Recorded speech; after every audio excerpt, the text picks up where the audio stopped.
Spoiler Piece Theater, the podcast that doesn't give a shit about spoilers. We just want to talk about the movies. My name is Evan Crean. My pronouns are he, him. I am co-chair of the Boston Online Film Critics Association, co-author of your 80s Movie Guide to Better Living, and co-host of the It's the Pictures podcast. And my name is Dave Riedel. My pronouns are he, him, and I used to write about movies, and now I just talk about them. And I'm a member of the Boston Online Film Critics Association. That you are. We are coming at you with two movies this week. Before we get to those, I'll mention that over on our Patreon exclusive audio, we were talking about the 2007 action film Shoot 'Em Up, starring Clive Owen and Paul Giamatti and Monica Bellucci. And we had a fun conversation about that. So if you're a patron, check that out. And if you're not a patron, consider joining for $5 a month. You get access to weekly bonus episodes, and you get to vote in monthly polls. And while I'm at it, I'll say thank you to our sponsor piece patron, Heather Sachs. Heather, thank you. Thank you, Heather. We appreciate your support. All right, on to this week's movies. We've got two, as I mentioned.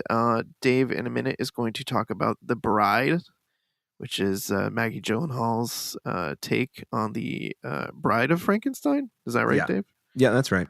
Okay. And we are both going to be talking about Scream 7. So, I guess without further ado, let's jump into The Bride.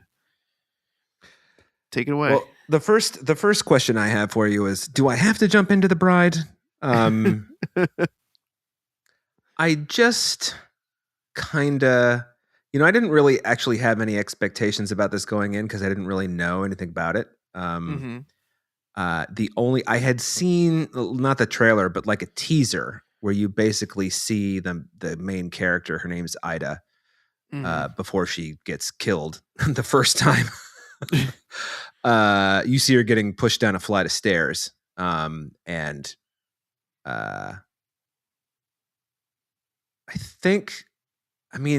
I would think that she broke her neck, but when she's, reanimated, her neck works perfectly well, although she does have a noticeably broken leg that they have to take care of, but then they put it in a brace and she's able to, walk like it's nothing. But anyway, this is The Bride of Frankenstein, which, as you know, is like just a minor character in Mary Shelley's Frankenstein. But I knew I was in trouble when the movie opened up. And not this title card, which is actually kind of funny. It says in 1818 or 1819, whatever, 1816, Mary Shelley published Frankenstein, which she had written on a dare, which is true. And then Mary Shelley narrates the movie from Beyond the Grave, and she says, I never had a chance to write, the Bride's story in its entirety because I got cancer. I got a brain tumor, which I can't remember if that's actually how Mary Shelley died or not. I mean, I guess with something that's so easy to look up, it probably is true. And so she narrates the story, and it's set in 1930 Chicago, and the monster has come to Chicago because he's read about this woman who, this doctor who can reanimate bodies the same way that Victor Frankenstein did. And they need a body, and so they go to a pauper's grave and dig up Ida because she was talking in a speakeasy about this gangster who cuts out women's tongues if they talk badly about him, and so that's why she gets killed, though they don't cut out her tongue. Because the gangster doesn't do it, like two of his henchmen, John Maggiero and I don't know the other actor's name, but you'd recognize him if you saw him. And the thing about it is, so Jessie Buckley plays Mary Shelley and she plays the bride. And the makeup for Mary Shelley is truly, she actually looks like kind of a really exhausted Felicity Jones, the way she's made up. That's quite the description. But also, it's like in the movie, the character of Ida, or the bride, whatever you want to call her, is like sort of possessed by Mary Shelley. So part of the time she speaks with an American accent, and then she'll, slip into this what I presume they think Mary Shelley must have sounded like. And it's really, I found this movie kind of off-putting on the whole. Mm. Also, I think it was an interesting choice to make Christian Bale sort of resemble Boris Karloff's monster. Mm. Not quite as grotesque because he does have to fit in a little bit, but this movie is really ambitious, and the camera work is very flashy, and it's more or less a comedy, but it's sort of written that way so that the more it's more like a tract than entertainment. Mm-hmm. Because it's kind of like I was thinking about, even though they are not similar at all, I was thinking about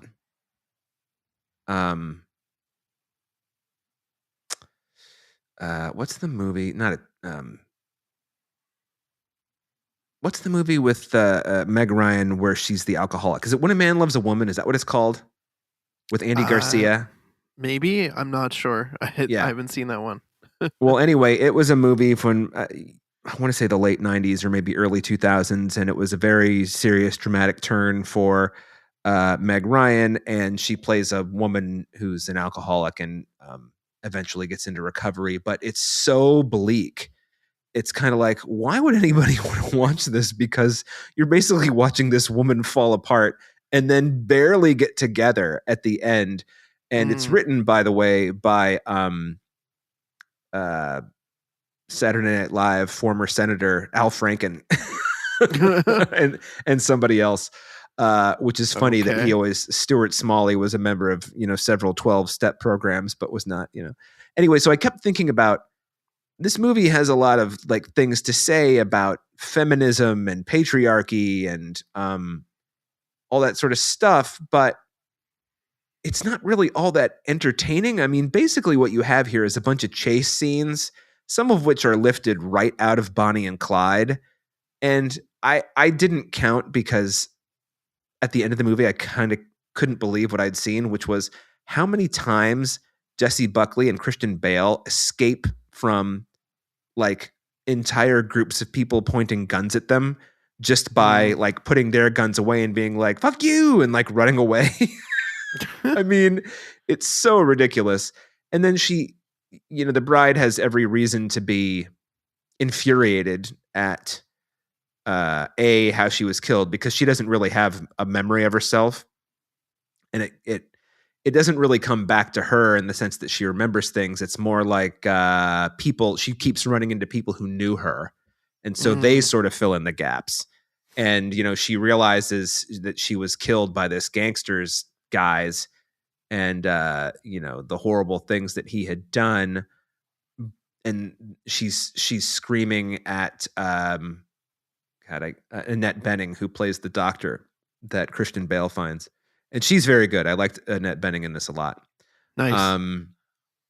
And she's screaming like, I can't remember what she's screaming, but then she starts yelling, me too, me too. And I'm like, okay, I think, I don't really know how any actor could deliver that well, because it's so on the nose. But at the same time, this movie is so nakedly about, the shitty way women are treated that it's kind of like, I really don't think you need to.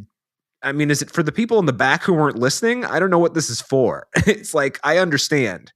Now, I don't know that I'm the intended audience for this, but I really do think that it's just a lot of set pieces that don't really add up to much. And also, I've known a lot of people from Chicago, and they don't sound like how Jessie Buckley sounds in this movie. So, yeah.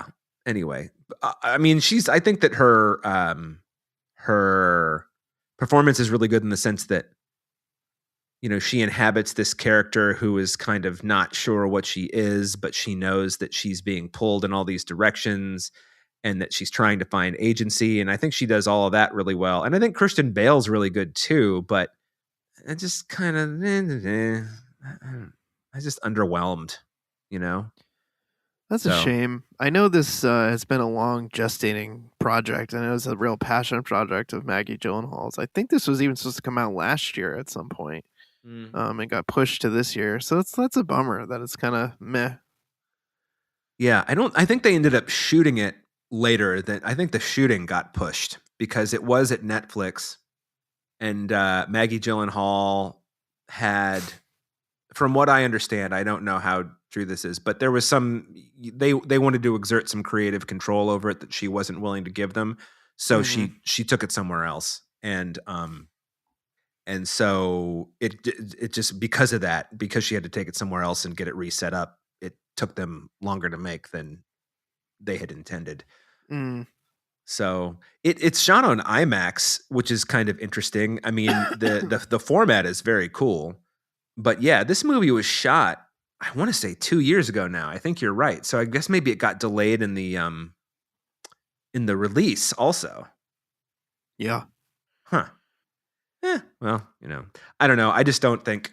The other thing that's funny, if you've seen Maggie Gyllenhaal in any interview or seen some of her performances, this her imprint is on this so strongly. I mean, this is a Maggie Gyllenhaal movie.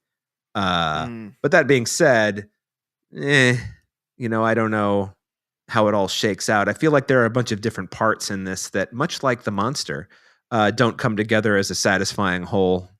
So, oh Like what you well. did there. Yeah. I hadn't even thought of that, by the way, until that very moment. Yeah, All right. it's never good when you check your watch. So No, that's not good at all.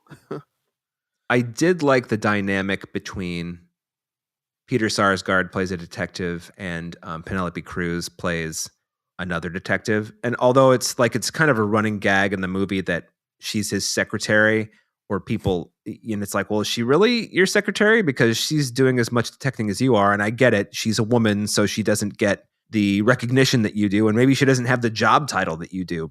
But at the Mhm. end of the movie, it turns out that he knows Ida, because of course he does, because that's the kind of movie this is, and he had some affair with her after the case was closed, and he told her that, okay, I'm going to get the case reopened, but then he couldn't, and he didn't really pursue it because he was a company man.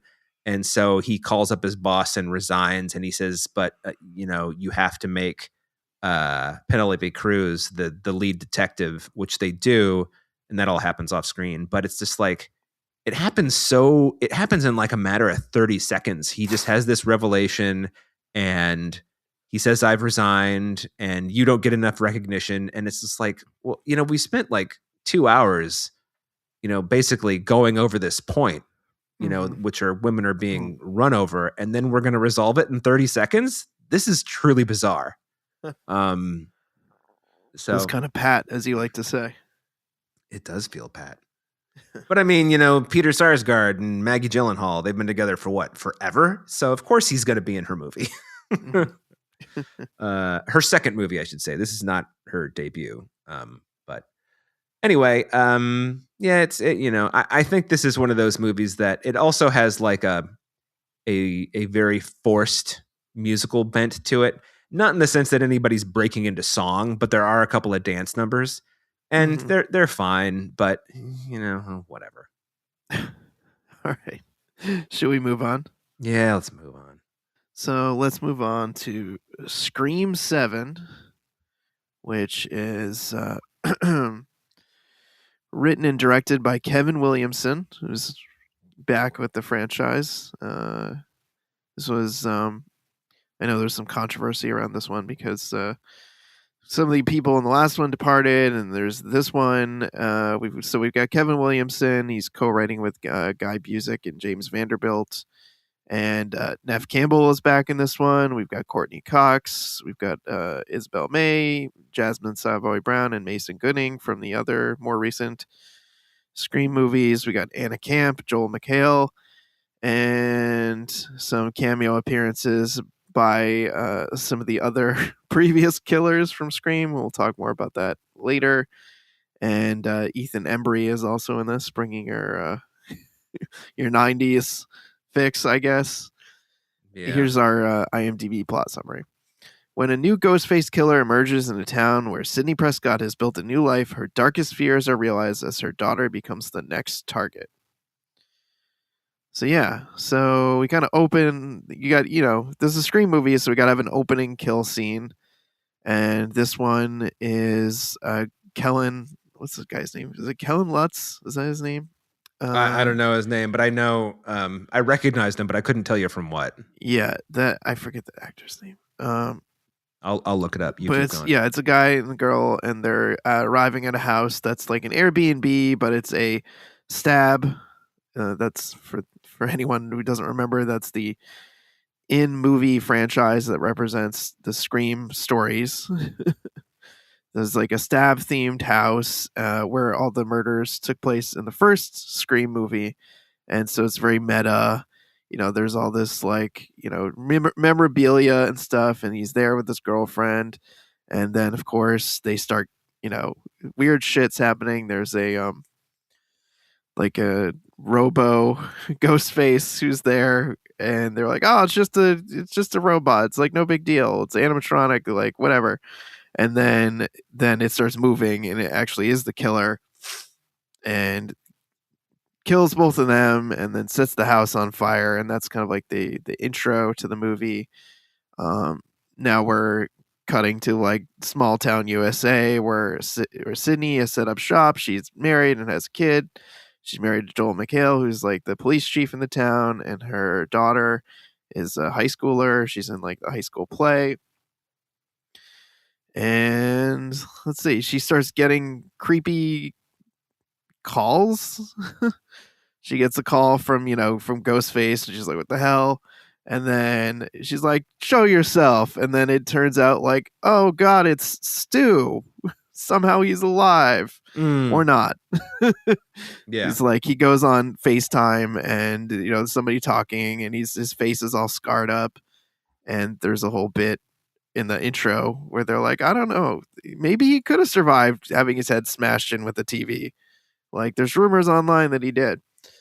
And so he's like, I'm coming for you, and I'm going to get your daughter. So then Ghostface shows up at the high school like play rehearsal and kills a couple of the kids, and then shows up at her house, and they manage to like kind of subdue him. And then of course Gail Courtney Cox shows up with Jasmine Savoy Brown and Mason Gooding, and they run over Ghostface, kill him. And it's not Stu, it's some other rando guy who and you're like, okay, this is early in the movie, there's going to be many Ghostface, as there have been in the past however many Scream movies. There's always many people who are the Ghostface killer.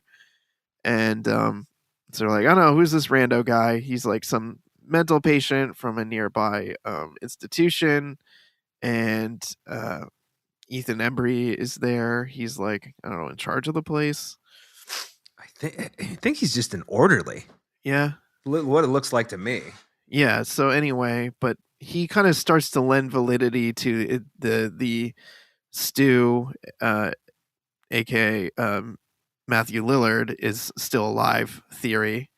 It turns out later to just kind of throw him off the scent. And then like it becomes kind of a typical Scream movie where they're all like, okay, who's the person? We got to figure out who's doing this so we can stop them. And a lot of like false leads, like everyone is thinking, okay, it's got to be one of the other kids in this class. Like there's a creepy next door neighbor, and he's like obsessed with all this true crime stuff and wants to have Sydney on his podcast. And then there's the boyfriend who seems too nice and too good to be true. Like maybe he's the person. And they're all kind of running in circles for a while. Meanwhile, they're all getting picked off like one by one. Like the daughter goes with the friends to this one of the other kids' parents own a bar, and there's a curfew in the town, but they end up there locked in, and then they're getting picked off one by one. And let's see what is. I'm trying to remember what happens. So it's kind of like a long extended thing where the daughter Tatum is getting chased by Ghostface after she flees the bar. She flees to the mom's cafe. She's like in there, and Nev Campbell is like talking her through opening the safe and getting a gun and shooting Ghostface, but then she doesn't shoot him in the head, and then gets kidnapped. Somewhere in there, Joel McHale gets stabbed by Ghostface, and we think that Brutally he's stabbed and brutally survives. stabbed. He somehow survives, which actually was surprising me. I thought he was dead. And yeah, then it turns out that the two ghost faces in this are Anna Camp, who has been like, Nev Campbell's like, I don't want to say best friend, but she's like a close friend, and they like hang out and have coffee together. And Ethan Embry, who just looks like a total creeper in this, and they were using AI to try and fool everyone to make them think that Stu was still alive. And there's like a whole like video sequence inside the house where they bring back what's his name, Scott Foley from the third one, and Laurie Metcalf from the second one, doing their own.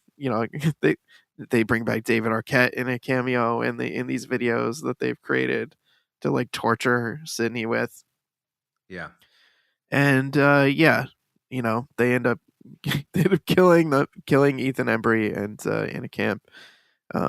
Nev Campbell like shoots Ethan Embry in the head, and then the daughter gets freed because Joel McHale is alive, and he helps like cut her out of the chair she's taped into. And so mother and daughter kill the killer in this, and they're brought closer together at the end. Yeah. Am I forgetting anything? How do you feel about it? You're forgetting that. Oh, eh. Yeah, I wanted to like this. I mean, like, I think I'd heard, that it was doing really well at the box office, but getting bad reviews. And, when I hear a movie is getting panned, sometimes I kind of like, in a spiteful way, I want to go into it and be like, all right, maybe it's good. Especially because there was the whole debacle of like, Nev Campbell wasn't around for the last one because they didn't want to pay her. And then she almost wasn't in this one because they didn't want to pay her fairly. And so I was like, I wanted to root for it because I was like, yeah, Nev Campbell's back. I want to like root for her. And then this movie is just, it's very lackluster. It's a very far cry from the original Scream. And like Kevin Williamson, I was kind of hoping like, okay, with he's back, maybe we'll get something really interesting. Because it's like the first Scream was like so groundbreaking and fascinating in this, like, we're analyzing the rules of the genre, and we're being really self-aware about them, and being a really like smart slasher kind of movie. And this is just like not. It's like can't really decide what it wants to be as a movie. I think it's kind of all over the place. It's not, the kills aren't really that interesting. I think the most interesting parts to me are the scene where Ghostface is stalking Joel McHale, because there are all these like plastic sheets up because they're remodeling the garage, and there's many times where they set up the jump scare and then don't do it before they like finally have Ghostface jump on top of him and start stabbing the shit out of him through the plastic. Yeah. And there's the part where Ghostface takes one of the kids and impales his head on a beer tap at the bar, and then opens the tap so beer is just bloody beer spilling out of his mouth. I thought that was kind of inspired, but it's just like a lot of like rote chases. The movie flirts with the idea of the genre rules, but doesn't really do much with them or comment on them in any new or interesting way. It's kind of like they're like throwaway lines. I hate that the movie kind of like digs at Nev Campbell for not being around in the last one, or her character too. Like, you weren't here last time. Good thing you're here this time. And it's like, well, that's just shitty, and it's just annoying that keeps coming up throughout the movie. Well, and they also managed to knock the sixth one too, because Courtney Cox is like, I mean, I'm glad you weren't in New York because it was a mess. And it's like, yeah, okay, I didn't like honestly, Scream 6 either, but I liked it more than I liked this one, I can say. This is, it's just so bland and uninspired. Yeah. Like the only other thing that feels like it was interesting, but they didn't do anywhere near enough with it, was the whole like AI angle, like the angle of like them, like spoofing Stu and everybody else, like the past killers. That could have been really interesting. They could have done something really fascinating there, some type of really fascinating commentary on AI, but they didn't. It's just, I don't know. I Well, and really wanted also, to like this. yeah, in and of itself, I don't think that um, the idea. I'm going to give this movie a little bit of grace. Is not the right word. Give this movie a little bit of leeway and say that Anna Camp's reasons for doing this whole killing spree are because Sidney. By the way, this is not the Sidney that I've seen in any of the other movies. Sidney, wrote a self-help book eventually about trauma and all this stuff. And then when her daughter started getting older, by the way, it does not work out that she would have an 18-year-old daughter, because her 18-year-old daughter would have been born around the time of Scream 3, I think. Hmm. Let me think. If what's her face is 18, it's 2026, so that would have been 2008. Which Scream was out in 2008? Probably would have been closer to Scream 4. Scream 4, yeah. So she didn't have a I think 2-year-old that kid was- in Scream 4, I guess is what I'm saying. Yeah. Because I think that was like 2010. I don't really remember. But the whole idea that she was some sort of figure who was emblematic, that you could recover from a terrible familial trauma, and then when she disappeared, Anna Camp, like, it helped Anna Camp like get out of her abusive marriage, although she does reveal that she murdered her husband, which is like, well, of course she did. But and I think there's an interesting idea there of the effects that, especially with social media the way it is now, how somebody who is such a big presence but then goes away, how it can leave like a big hole in some people's lives. I'm not sure enough to turn them into psychotic murderers, but it's the movies, whatever. I kind of like that, but I was so not surprised that it was her or Ethan Embry. I mean, when Ethan Embry showed up in the hospital scene, I'm like, well, what's his connection to it? Because Right. Ethan Embry just doesn't, a veteran of so many teen movies from the 90s. It's kind of like, I think one of the things that was interesting about Hard Eyes is that they did kill Devon Sawa so soon in it, after he was in all those movies and then he disappeared. It's like, oh, Devon Sawa is always dead. Whereas this, it's just kind of like, he looks like a creep. He knows way too much information. Like, this is the kind of thing they would have made fun of in Wayne's World 2, and so that was just kind of a drag. I like Anna Camp, but I just think and I think that she's actually pretty good in her delivery at the end, but it's just sort of like the whole thing's just so sort of stupid. It's like, yeah, this is what we've gotten to. This point. Yeah, it's like you've got, okay, so the first movie makes a lot of sense. The boyfriend and the best friend, who I guess is kind of in love with the best friend, decide to kill everybody because of the affair that her mother had with, his dad. And the second one, it's the mother, Billy Loomis's mother, who's angry at, was it Billy Loomis's mother or was it Stu's mother? It was Billy's mother, right? I thought so. By the way, why wouldn't Nev Campbell have recognized her? That just occurred to me. Yeah, I don't know. And then a horror fan. And then the third one was her long lost half brother. The fourth one was her cousin. Was that Emma Roberts was her cousin, right?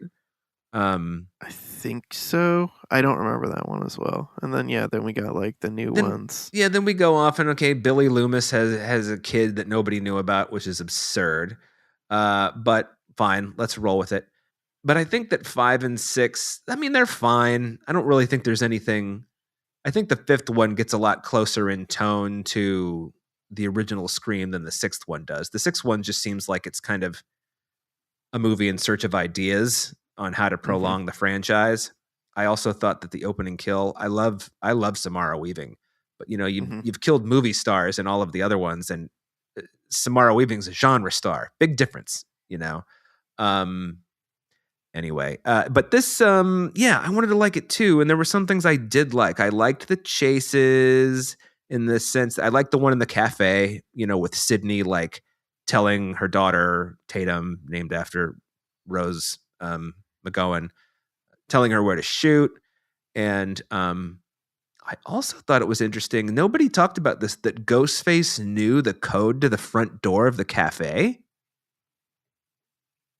Yeah. Do you really think that Sydney would have told Anna Camp the code to the front door of the cafe? There's no, I guess. except for the AI stuff, there's no mention of how any of these people are computer geniuses, you know? So Right. There's a throwaway line where Ethan Embry's like, I used to work for Google or something like that. And that's how I like know how to do this AI shit. That's right. That's right.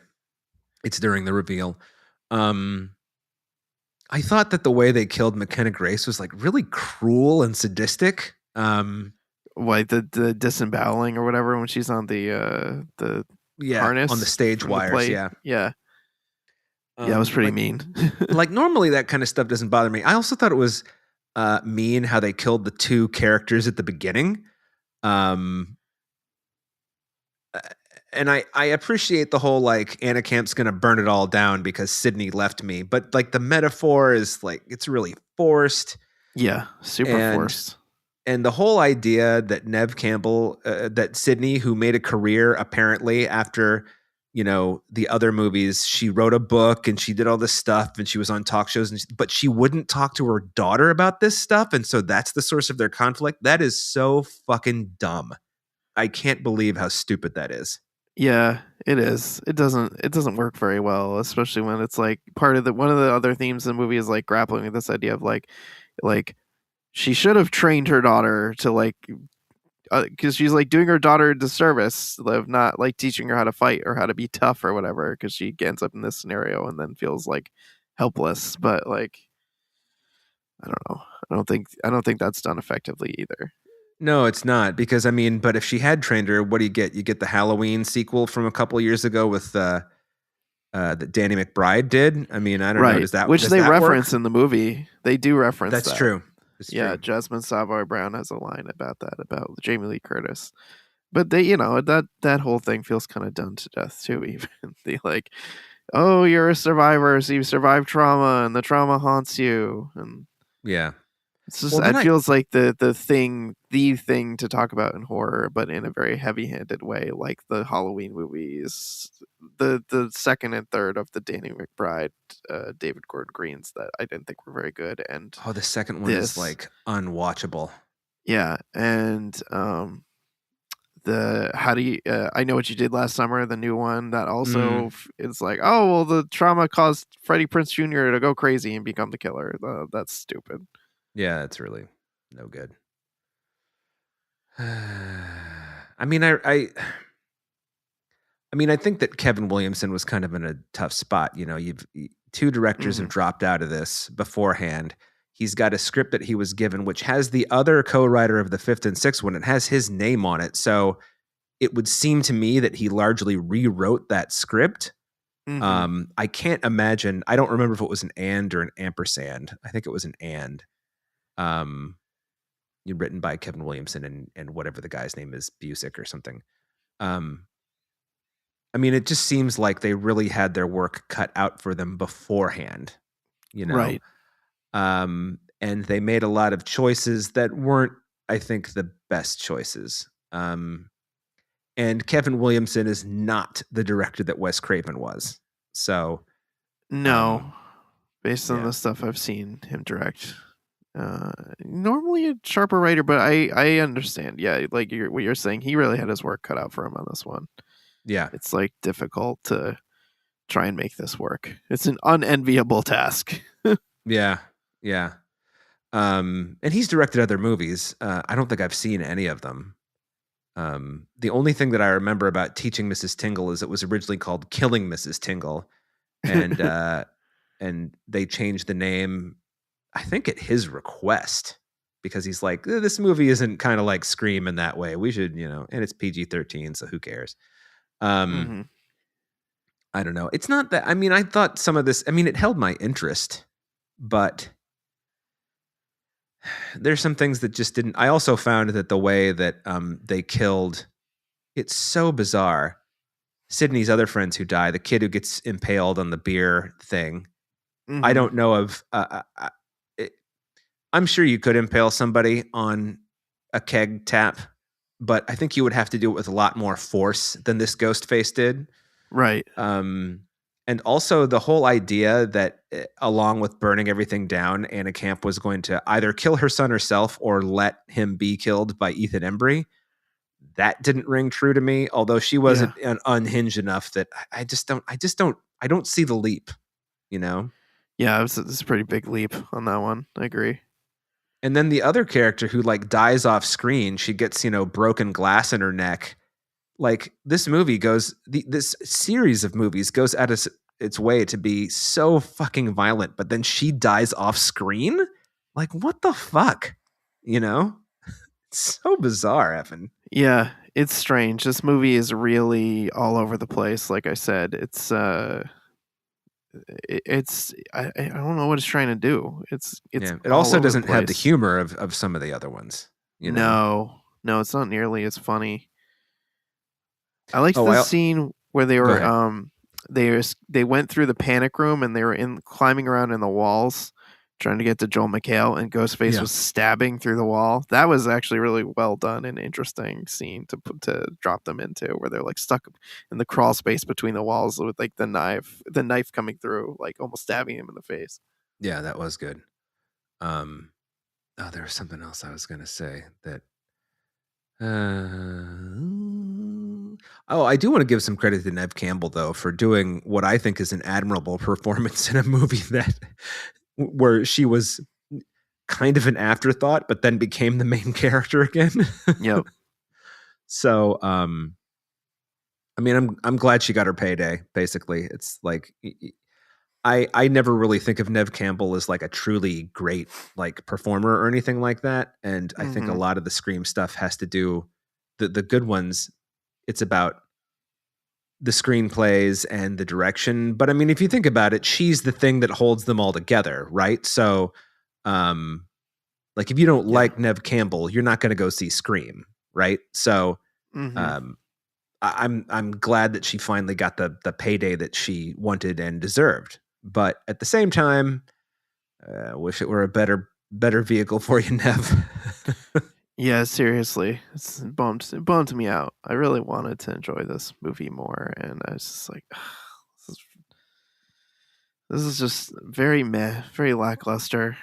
Yeah. Yeah, I'm afraid so. What are you gonna do, Evan? Yeah, you win some, you lose some. Yeah. Have you read anything? Is there going to be a Scream 8? I'm assuming there is. I mean, if you make this thing's made what, $75 million and it hasn't even been out a week post COVID. I mean, that's pretty good. Yeah.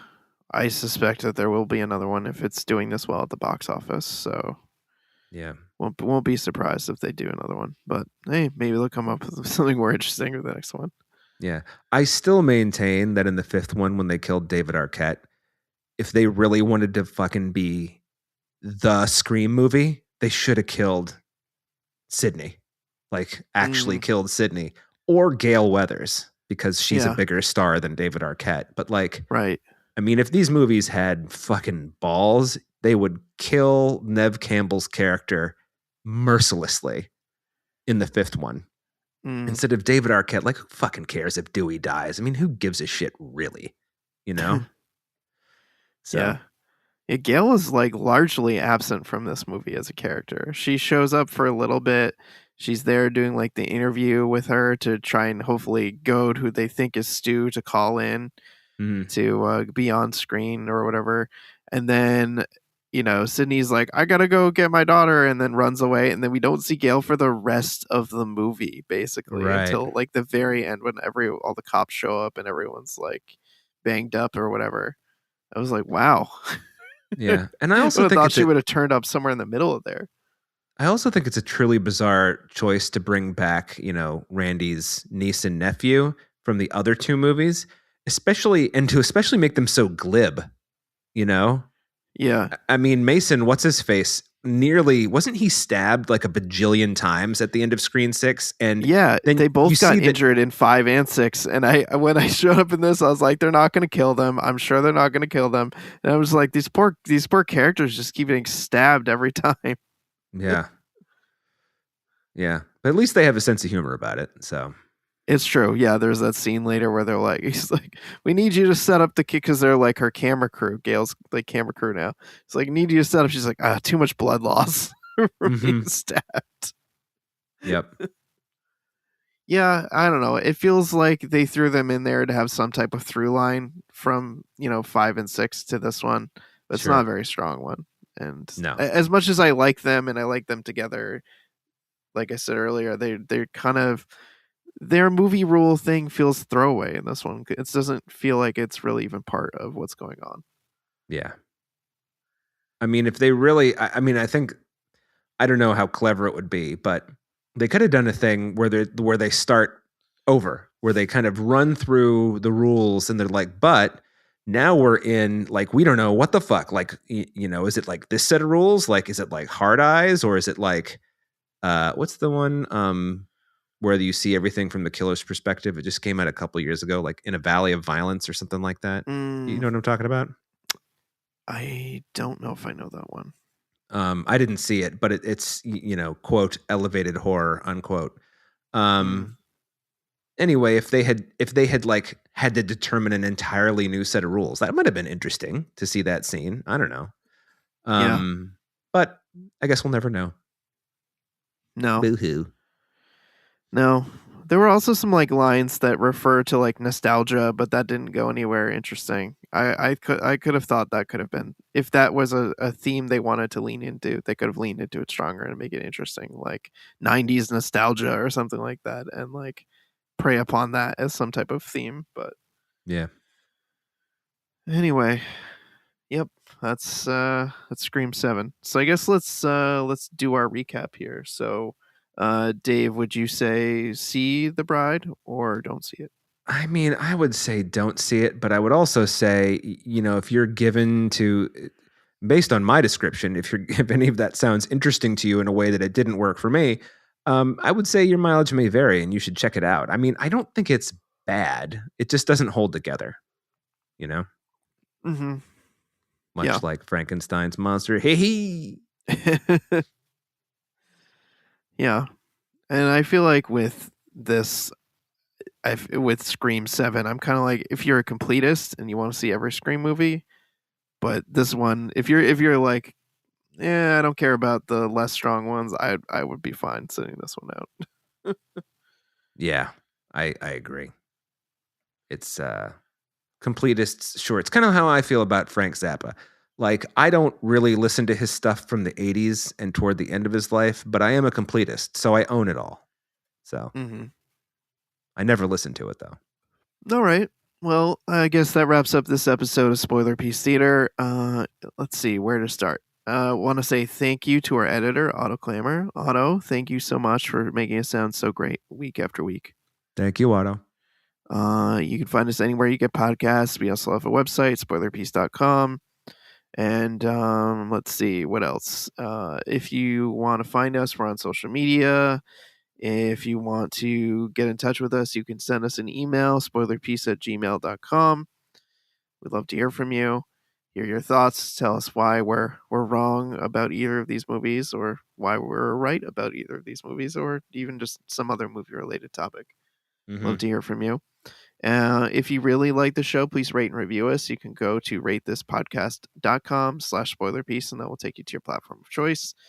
Those reviews help give us some credit in the podcast world, and we appreciate it. And if you really, really like the show, please consider joining our Patreon. As I mentioned at the top of the show, this week we're talking about the 2007 action film Shoot 'Em Up, Clive Owen, Monica Bellucci, and Paul Giamatti, and that was a fun conversation. And for $5 a month, you get weekly bonus episodes like that, hundreds of back episodes that you can listen to. There's monthly polls, lots of good stuff. All right, I think that's all I need to say. So my name is Evan Crean. I co-chair of the Boston Online Film Critics Association, co-author of Your 80s Movie Guide to Better Living, and co-host of the It's the Pictures podcast. You can follow me on social media as Real Recon, and that's real as in film reel. And my name is Dave Riedel. I'm a member of the Boston Online Film Critics Association, and I am on Twitter, Instagram, Letterboxd, and Twitter, Instagram, Letterboxd is Dave Sees Movies, and Blue Sky is David Riedel. There you go. We'll see you next week. Bye.